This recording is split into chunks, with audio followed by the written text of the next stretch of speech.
Depois de quase 3 anos, Ruptura retornou e finalmente a gente tem aquela sériezinha gostosa pra gente ficar ali quebrando a cabeça pra descobrir os mistérios. E olha, por mais que esse início de temporada tenha trazido mais perguntas do que respostas, ainda assim isso me instiga a querer acompanhar esses funcionários da Lumon a cada semana. Então, é claro que eu quero conversar com vocês sobre essa série semanalmente, mas vai depender também do engajamento dos vídeos, então se vocês gostam desses tipos de análise, sempre engajem, comentem, o comentário de vocês é muito importante, deixa o like, se inscreve no canal, tudo isso ajuda bastante. Mas eu revi o final da primeira temporada de Ruptura antes de assistir a segunda e também vi ali a recapitulação que teve. A Apple me enviou os episódios com antecedência, mas eu só assisti o primeiro, tá? Só assisti o primeiro, eu me segurei ao máximo pra não assistir os outros. Depois, no final de semana, eu vou tentar assistir os 2 outros episódios, mas vocês sabem que eu não gosto de trazer spoilers, tá? Então quem assistir minhas análises de estilo sabe que eu realmente sou bem sucinto. E eu sempre escrevo as teorias antes, né, que eu falo nos vídeos de ver os episódios, então podem ficar tranquilos. Aliás, vejo meus vídeos de estilo. Falei sobre toda a segunda temporada do início ao fim. Mas voltando a falar de Ruptura, o final da primeira temporada foi impactante. Hailey descobriu que ela é filha do dono da Lumon. A gente também viu ali o Mark descobrindo que o cunhado dele é um cara importante ali, um filósofo importante, que escreveu um livro que ele mesmo já leu. Então assim, ele ficou chocado. E ele também descobriu que a senhorita Casey, que trabalha com ele, é a esposa do externo dele. Então ele ficou tipo mind blowing assim, oh meu Deus, como assim? Já o Irving descobriu que a Lumon pode ter a ver com o passado dele e também com uma morte em específico ali da família dele. Então todos esses 4 que conseguiram sair de dentro da Lumon, coisa que era quase que impossível, mas eles conseguiram, eles passaram por poucas e boas no final da primeira temporada. E chegando aqui nessa segunda, a gente tem novos desenrolares do que aconteceu aí depois que eles fizeram tudo isso, mas não necessariamente a gente tem o desenrolar do que aconteceu logo em seguida. A gente tem o desenrolar do que acontece 5 meses depois. Então tem uma lacuna nesse meio tempo que eu espero muito que eles explorem nos próximos episódios, porque o Mark mesmo não tem ideia do que aconteceu. Parece que o Mark ficou desligado durante todo esse tempo e só voltou agora nesse começo de temporada, depois de vários meses, e isso é esquisito. Então eu espero que eles trabalhem sobre onde eles estavam nesse período de 5 meses, e se isso tem a ver até mesmo com o que o próprio Irving acaba falando, né, durante o episódio, que o externo dele pintava ali umas salas pretas, que tinha um elevador, talvez seja esse o lugar onde ocorra a ruptura, e talvez esse seja o lugar onde eles ficaram presos durante um tempo, não sei, mas enfim, talvez isso seja desenrolado logo mais. Só que o ponto que eu quero chegar é que esse início de temporada traz uma quebra legal pra gente logo no começo, e a gente está perdidinho, assim como o Mark, a Hailey, o Irving e também o Dylan. Todos estão perdidinhos e nós estamos também, e eu me sinto muito próximo deles por saber que eu estou tão confuso quanto eles. Mas no vídeo de hoje eu quero conversar sobre esse primeiro episódio, falar sobre algumas coisas que eu notei, sobre algumas teorias, vou trazer opiniões também de algumas coisas que apareceram aí, então tem bastante coisa pra gente conversar, mas antes de começar a falar sobre tudo isso, likezinho é muito importante, se inscreve aqui para próximos conteúdos e me conta nos comentários o que vocês acharam do primeiro episódio. Foi um pouquinho lento? Foi, mas eu acho que funcionou do jeito que deveria funcionar. A temporada então começa com o Mark voltando pra Lumon e correndo por vários corredores infinitos, e parecia que ele tava num labirinto que assim, nunca acabava, né? E eu acho que a série só queria reafirmar que aquele porão onde eles trabalham é uma caixinha de ratos e que eles são os ratinhos de laboratório sendo testados. Vou falar um pouco mais sobre isso lá pro final do vídeo, então aguarde. Mas o jogo de câmeras dessa cena foi fantástico e eu preciso afirmar isso. Gostei demais da forma com que o personagem se movimentava, a câmera ia junto. Os corredores também sempre conseguiam trazer aquela sensação de claustrofobia, então foi muito boa essa cena. E o Mark, depois da temporada anterior, tá muito conflituoso com o que ele descobriu, não só sobre a Lumon, como coisas que ele descobriu sobre a vida dele. E a maior descoberta, é claro, foi que a senhorita Cassie é a esposa do externo dele e ela chama Gemma. E ele descobre no final da temporada anterior que o externo dele achava que ela tava morta, mas ela não tá morta, porque ele já viu ela trabalhando na Lumon. Só que ele não sabe onde ela foi parar depois que ele viu ela trabalhando lá, e aí ele vai correr atrás de respostas nessa segunda temporada. Muito da história da segunda temporada vai girar em torno dessa busca dele. Mas voltando ao ponto, o Mark volta pra sua estação de trabalho e lá ele se depara com 3 novos colegas, que é a Gwendolyn, o Dario e também o Mark W. E olha, eu amei o trocadilho que eles fizeram aqui com o Mark W e o Mark S, trabalhando ali no mesmo canto, e aí tipo, você não pode trocar o seu nome porque o meu já é Mark W. Gente, eu dei uma leve risada com isso. E claro, depois da piadinha veio o Miltic falar com o Mark S e dar as boas-vindas pra ele, que voltou ao escritório depois de muito tempo. E ele até explica, né, pro Mark que se passaram 5 meses desde a troca. No caso, a troca de supervisores, porque a senhorita Cobble não tá mais na empresa. E agora ele que administra o refinamento de dados. E ele até fala que a Cobble foi demitida porque ela tinha uma fixação erótica por o Mark e ela queria formar um trisal com ele e o externo dele. Quando o Miltic fala isso, eu fiquei... Pera. Quem inventou isso? Eu dei uma leve risada porque foi a desculpa mais esfarrapada que eu podia ouvir. Enfim, eles deram um pé na bunda da Cobble, né? Mas eu acho que ela ainda não vai desaparecer. Eu acho que ela ainda vai ter um papel importante nessa segunda temporada e que ela vai aparecer em próximos episódios, até porque ela está em alguns dos materiais promocionais da série. E também, eu não sei se vocês notaram isso ou se vocês têm essa visão, mas eu acho que a Cobble, ela quando sai ali da Lumon, ela tem a mesma mentalidade do que quando ela tava dentro. Então ela provavelmente não deve ter feito a ruptura como os funcionários dali. Então talvez o supervisor tenha essa capacidade de não passar pela ruptura. E pode ser por isso que ela é uma funcionária falha, né? Uma supervisora que não conseguiu controlar os seus funcionários ali dentro. E a Lumon pode ter visto que até os supervisores têm que ter ali passado pelo processo de ruptura. E aí o Miltic, eu acho que é um personagem que passou por processo de ruptura. Eu não acho que ele é o mesmo do lado de fora. Ou, na verdade, ele possa ser o mesmo do lado de fora. Porque tem um momento nesse episódio que ele fala, mesmo se você sair da empresa aqui, né, quando ele tá conversando com o pessoal, eu posso pagar uma bebida pra você ir lá fora. Então, ele pode ser que conheça eles do lado de fora. Então, eu fiquei agora um pouco pensativo. Enquanto eu tô falando com vocês, eu até pensei nisso. Mas enfim, eu acho que os supervisores não passam pela ruptura e eles, quando saem da empresa, ainda sabem o que acontece lá dentro. Então, eles são tão culpados quanto a Lumon pelo que tá acontecendo lá dentro, né, Miltic? Porém, uma pessoa está me deixando conflituoso e essa mesma pessoa provavelmente vai ser o as na manga dessa segunda temporada, que é a senhorita Huang. Sim, tem uma criança trabalhando na Lumon e ela é uma gerente adjunta. Então, assim, ela tem um papel importante dentro da empresa. E eu acho que isso já diz muito sobre o que ela é ali dentro e o que a gente pode esperar dela nos próximos episódios. Até porque ela deixa claro que ela não é amiga de ninguém ali, nem do Mark. Então, ela é uma personagem que eu acho que pode ter um desenvolvimento legal e pode trazer novas camadas pro que a gente já conhece. Até porque na primeira temporada tinha aquele enredo das crianças que muito provavelmente poderia ser bem trabalhado nessa segunda, ainda mais sabendo que a senhorita Huang pode ter sofrido a ruptura. E, tipo, fazer a ruptura numa criança é algo que, na minha cabeça, torna ainda mais assustador o conceito da própria ruptura. Parece que a própria Lumon quer doutrinar as pessoas desde criança, tornar elas robozinhos trabalhadores desde criança. Então, acho que isso traz um fiozinho pra gente pensar sobre o porquê a senhorita Huang foi introduzida agora e qual o papel dela ao longo dos próximos episódios. E o porquê também ela é assustadoramente assustadora. Então, mesmo ela sendo uma criança, ela é fofa e assustadora. Essa personagem me traz muitos pensamentos. Até quero que vocês comentem o que vocês acham dessa personagem. Vocês acham que a senhorita Huang vai ser uma personagem do mal? Você acha que ela vai ser ali do time dos bonzinhos? Comenta aí o que vocês acham, eu quero muito saber. Porém, o ponto é que o Mark quer saber onde estão os amigos dele e o Miltic insiste que eles não foram demitidos da Lumon, mas eles não quiseram voltar a trabalhar na empresa. E ele até tenta encobrir o desaparecimento dos amigos do Mark, falando que todos eles são heróis no mundo exterior por revelar as falhas da Lumon e agora eles estão tentando melhorar. E depois dessa breve conversa com ele, o Mark decide voltar ao trabalho e a Gwendolyn pergunta pra ele sobre o mundo exterior, fala tipo assim, como que era lá, o vento, as coisas. E o Mark meio que não dá muita bola pra ela, né? E eu achei ela uma fofinha, pra ser sincero com vocês. Acho que a gente não vai ver mais ela durante a temporada, mas eu gosto muito dessa atriz, ela fez Arrested Development, então assim, eu fiquei tipo muito feliz em ver ela aqui. E do nada a senhorita Huang aparece e chama todo mundo pro jogo da bola, e esse jogo aí nem foi tão interessante assim, mas um ponto foi legal, saber que a senhorita Huang acabou de entrar na Lumon. E isso novamente traz o ponto de que ela estava meio que desconcertada no momento que ela fala isso, como se ela não soubesse quem ela é, como se ela não tivesse uma personalidade formada e como se ela literalmente fosse criada para trabalhar ali dentro. Então, isso me faz pensar que eles realmente fizeram a ruptura numa criança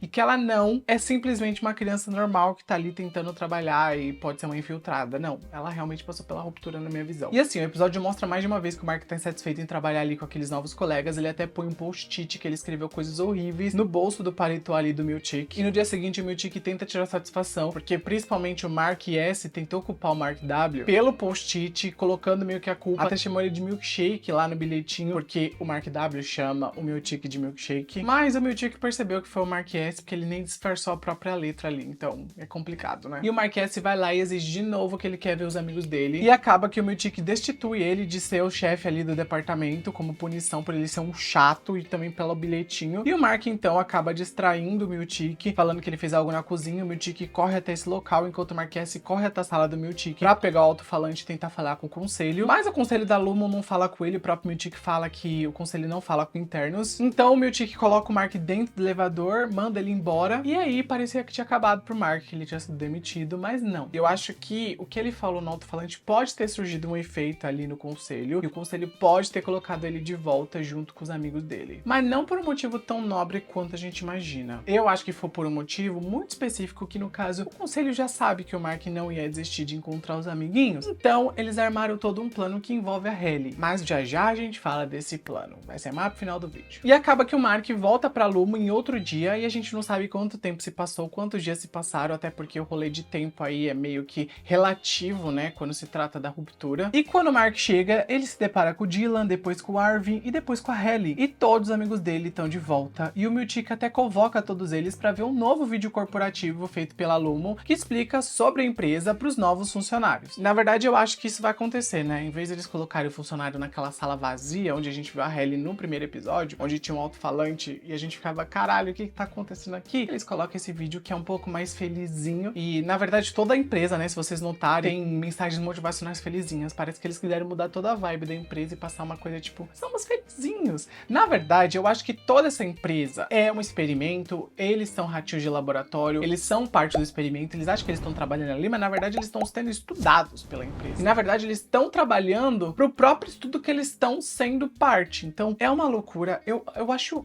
insano falar sobre essa série, porque eu me perco nos meus próprios pensamentos. São tantos pensamentos que eu vou me perdendo. Não sei se vocês têm essa mesma coisa que eu. E eu acho que depois que aconteceu na primeira temporada, a empresa tem toda uma mudada na estrutura, né, que eles já tinham, pra fazer com que os Eternos sintam que eles têm livre-arbítrio. Eu falo que sintam que eles tenham, porque eles não têm. Mas fazendo tudo que eles estão montando, e eu acho que isso tá sendo arquitetado aqui no começo, para os próximos episódios isso ser desenvolvido, eu tô sentindo que eles estão montando toda essa estrutura da Lumon dentro do refinamento de dados, para que essas pessoas não se rebelem como aconteceu com esse quarteto. Então, fazendo eles pensarem que eles têm livre-arbítrio, eles não tentariam se rebelar, e assim não causariam uma má imagem pra Lumon, igual ocorreu no final da primeira temporada. E vocês vão entender o porquê eu tô falando isso, até porque o vídeo institucional que eles assistem explica um pouco sobre a Lumon, também fala sobre a revolta dos macrodados que o quarteto causou. Também a gente vê que a Lumon vai oferecer novos lanches saborosos, novos espaços, vai oferecer muita coisa para os funcionários. E quando o vídeo termina, o Miltic até fala para eles que eles terão a opção de decidir se eles querem ficar na Lumon ou se eles vão sair e que não haverá ressentimentos. Ele até pagaria ali uma bebida para eles lá de fora. E ele deixa claro que agora os funcionários podem ter maior facilidade em conseguir o que eles querem ali dentro. Então eles vão poder sair e voltar a hora que eles quiserem, de uma maneira que, novamente eu digo, eles estão dando uma falsa sensação de que eles têm livre-arbítrio para eles serem meio que manipulados sem saberem que eles estão sendo manipulados. Então acaba que o quarteto se reúne para falar sobre suas experiências no mundo externo, e o Mark conta que a senhorita Cass, que eles viram ali, é na verdade a esposa morta do externo dele, a Gemma, mas que ela na verdade estava trabalhando na Lumon, então ela não tá morta. Então isso abre precedentes, como eu já disse, para ele investigar nos próximos episódios. Enquanto a Hailey fala que viu o interior de um apartamento muito chato, e é uma mentira, a gente sabe, né? Ela mente na cara dura pros amigos, e já já a gente fala dessa mentira dela. E enquanto isso, o Irving, ouvindo essa ladainha dela, desacredita no que ela tá falando, ainda mais que ela fala, nossa, conversei com o jardineiro, e era à noite. Como que ela conversou com o jardineiro à noite? E ele acaba saindo da situação e tenta ir embora da Lumon, porque ele não quer mais passar por tudo que ele passou ali dentro, e também ele tá impactado com o que ele viu do lado de fora, coisa que, na verdade, a gente não sabe ao certo tudo que eles viram do lado de fora. Novamente eu digo, gente,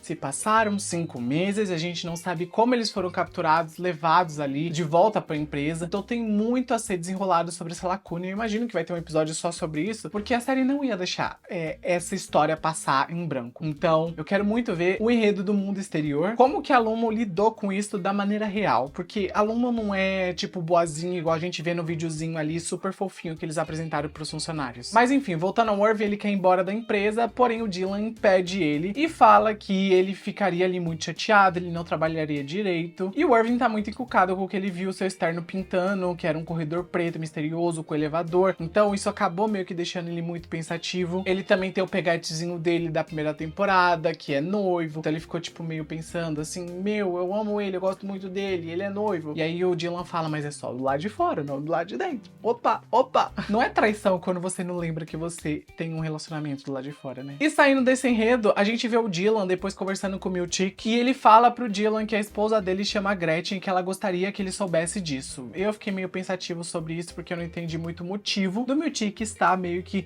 conversando com o Dylan. Porém, ele vai até uma sala ali, mostra pro Dylan uma suíte de visita dos externos que seria feita ali na Lumon logo mais, onde o Dylan poderia ver a Gretchen e poderia saber um pouco mais sobre os externos. Então ele fica muito curioso sobre esse projeto, mas o Miltic fala, ó, segredo nosso. E a gente pode notar nesse ponto da temporada que aparentemente todos estão guardando algo pra si. O Irving tá guardando algo que ele viu do lado de fora e não quer contar, até porque ele estava alterado quando ele voltou. Logo no começo ali, quando todos se reencontram, a gente também nota que o Dylan sabe agora de algo sobre a empresa, que ele não pode contar pra ninguém, então ele estará guardando alguma coisa. A Hailey está guardando que ela é a filha do dono da Lumon, então todos estão guardando. O Mark, em si, eu acho que é o único que tá ali meio tipo, tô contando tudo porque vocês são uns amigões.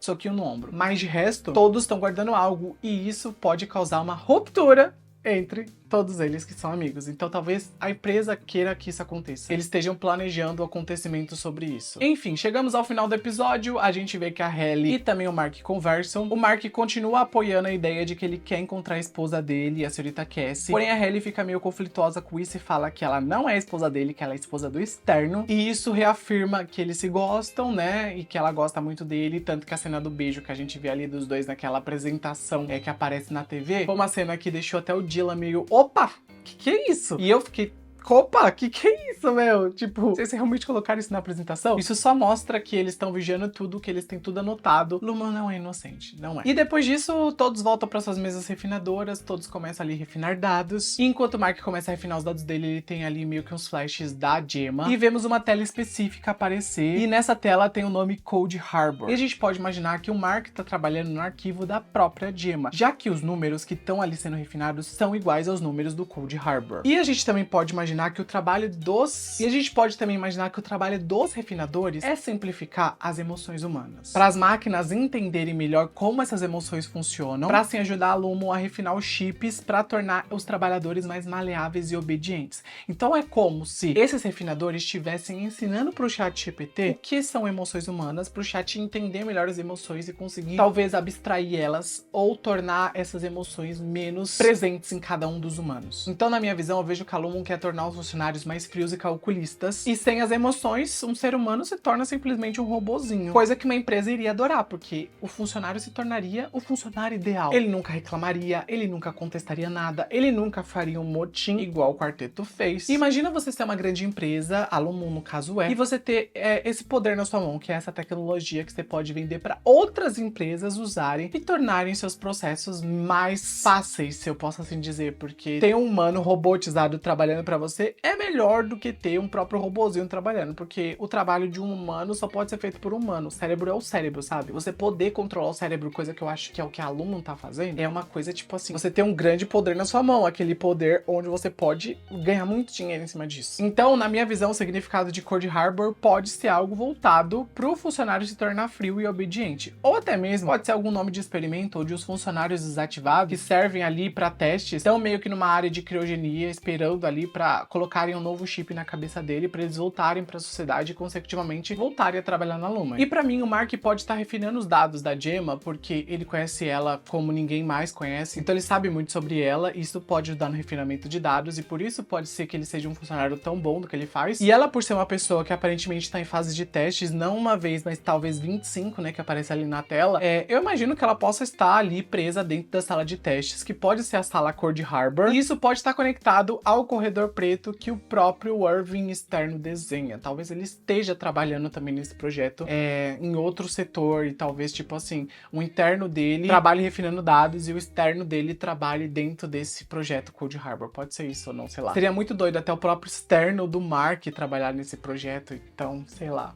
Enfim, agora vamos falar da Ellie, que mentiu pros amigos sobre o que ela viu do lado de fora, e ela não contou pra eles que ela era filha do dono da empresa e que ela era uma das responsáveis pelo programa que eles estão tentando destruir, né? E isso me deixou com uma grande questão na cabeça. Será que a Ellie é, na verdade, a Helena disfarçada tentando manipular os internos e por isso ela não contou a verdade pra eles? Então isso me faz pensar que a sala onde eles estão ali conversando não tem mais microfones, não tem mais câmeras, não tem mais invasão de privacidade, o próprio Miltic fala isso pra eles, e agora eles se sentem seguros. Mas se eles tiverem uma infiltrada que é a Helena, ela pode estar ouvindo tudo e ela sai ali e fala tudo pro pessoal. E pode ser que o Irving seja um dos primeiros a descobrir que ela não é a Ellie que ele conhece. E daí vocês podem até me perguntar, mas Matheus, o elevador, o chip, ela não conseguiria fazer isso porque quando desce o elevador meio que já faz o trabalho ali de ativar o interno. Gente, a Helena é filha dona da empresa, ela é poderosa, ela é fodona, ela pode fazer o que ela quiser. Se ela quiser fazer esse chip pra lua, ela deve fazer esse chip pra lua. Outra possibilidade é que a Ellie tá com vergonha de contar que a Esther materna dela é a causadora de todo o sofrimento ali do pessoal, e por isso meio que ela ficou quietinha na dela, e talvez também o pessoal ficasse bitolado com a ideia de que eles estão tentando destruir a empresa, que ela é a dona, então eles estão tentando fazer um complô com o próprio inimigo, sendo que ela é amiga, então, sei lá, isso poderia confundir a cabeça deles. Então tem tudo isso pra ser desenrolado nos próximos episódios, e eu gostei bastante do que eu vi aqui, achei um episódio sólido, achei um episódio lento, não vou negar isso, mas achei um episódio sólido que funcionou, gostei, foi um ótimo início de temporada, e eu imagino que os próximos serão ainda melhores. No próximo vídeo do episódio 2, eu vou trazer um pouco mais do que vocês podem esperar do 3, que eu já vou ter assistido o 3, então eu consigo desenrolar um pouco mais, mas eu ainda não assisti o 2, não tive tempo. Porém, era isso que eu tinha pra falar, e só algumas curiosidades. A primeira é que vocês ouviram quem dublava o vídeo da Lumon? Keanu Reeves. Sim, era o Keanu Reeves. Eu até fui procurar, porque eu fiquei, gente, calma aí, eu subi lá, Keanu Reeves. E outro ponto interessante que eu acho que também vai ganhar desdobramento nos próximos episódios é aquele momento que a gente descobre que a Lumon tem 206 filiais em diversos países, então ela é uma empresa global. Então a família Egan tem um poder muito maior do que eu imaginava, e isso abre precedentes pra gente pensar. Meu Deus do céu, será que a ruptura acontece em todos os países que as empresas estão? Será que existem experimentos em todos esses países? Será que existem mais pessoas como esse quarteto que a gente vê tentando descobrir as coisas? Sei lá. Eu fiquei bem pensativo sobre isso. E será que existe uma filial aqui no Brasil? Como que deve ser a ruptura do pessoal aqui no Brasil? Isso eu deixo nos comentários pra vocês. Se assistiram até esse ponto do vídeo, coloca um computadorzinho nos comentários pra eu saber que você viu até esse momento. Sempre comenta que é muito importante, deixa suas opiniões lá embaixo, deixa o like também importante, e comenta aí embaixo o que você achou do episódio, que eu quero muito saber o que você tem a dizer. Gente, eu fico por aqui. Um grande beijo, até a próxima semana e tchau!